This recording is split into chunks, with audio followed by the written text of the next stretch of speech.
What's up, IT friends? I woke up today and I chose violence. So you're going to get spicy Dean today. There's a subject that drives me crazy. And if any of you have ever met me at a conference or an in person event, there's a good chance you've heard me rant about this after I've had a few drinks with me.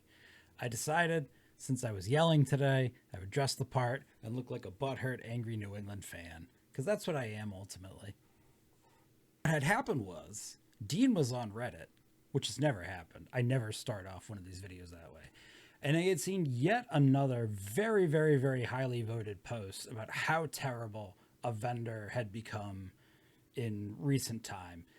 You've all seen this type of post. They happen over and over again where vendor that used to do something that was objectively unscalable and nonsense but was very charming no longer does that thing because that thing was objectively nonsense, and now harumph, they suck and everything they touch is crap.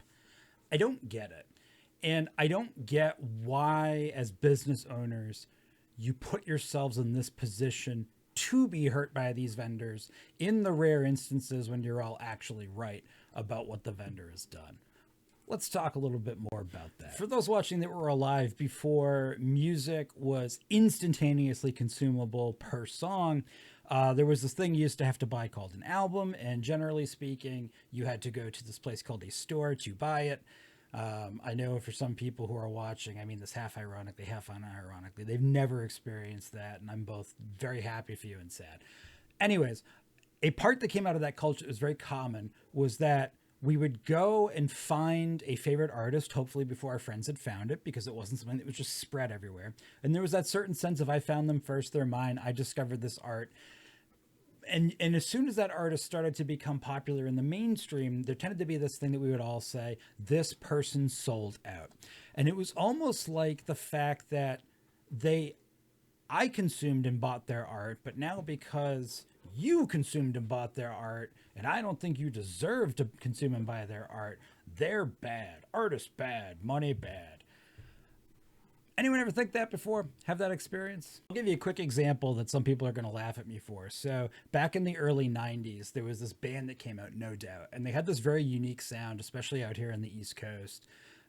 This was, when Vans had started to become popular for shoes, or you take the middle wheel out of your rollerblades to grind, back when you put grind plates on your rollers, the whole thing kids used to do. Anyways, they were this very interesting, edgy sound. And what's funny is I was first exposed to them because they were on the freaking radio. So by definition, they had already sold out. Anyways, over time, eventually Gwen Stefani branched off and did her own thing. And I, like many people, remember thinking at the time, harumph, what a sellout. How dare she? She was supposed to be in it for the art. And to think about that now with a few more years, I realize what a ridiculous concept that was. They were in it, yes, for the art, but also to make freaking money. That's the whole point of it. And that's the whole point of why all these vendors are in business, is to make freaking money. That's why you're in business, is to make money. We're running for-profit companies. Why is it a surprise for anybody when an organization whose primary goal it is to make money makes a business decision that makes them money? I just don't understand how this is a surprising concept for everybody where we get these angry vendor posts. But wait, you're saying, Dean, I get that. I understand they're in it to make money, but they still didn't have to do X, Y, and Z. And I understand why you're hurt, much the same way I was hurt by not understanding what a hollerback girl is. I still do not understand what that is. I want to go back to walking in spiderwebs. I can't. I'm sorry. I'm sorry for all of you that have been hurt by whatever vendor has hurt you. But I posit this is still your fault, MSP. I am sure within the audience of people who watch this, there are people who have gone to a physical store to buy some sort of product that's outside of their natural comfort zone or area of expertise. Could be a car, could be electronics, whatever. And when you are that person, which is most consumers in most product categories, most of us aren't experts in everything, you don't go in and buy on features. Almost no one does. It's one of the first things you're taught in feature, benefit, value selling. No one buys on features except for enthusiasts and hobbyists. When I go into the store to buy a TV, I am not going in there and saying which one has 12 HDMI ports, how many of them are HDCP compliant, how many, hertz refresh rate can it display, and at what bit rate. I mean, I might ask that, and you might ask that. That was maybe a bad example, but the average consumer is not going to ask that. They just want to know, hey, my kid has half a dozen objects, and I've got, my Amazon Fire TV. Can that all plug into this, and can I use one remote? Yes or no? We care about the benefit and the value, not the feature.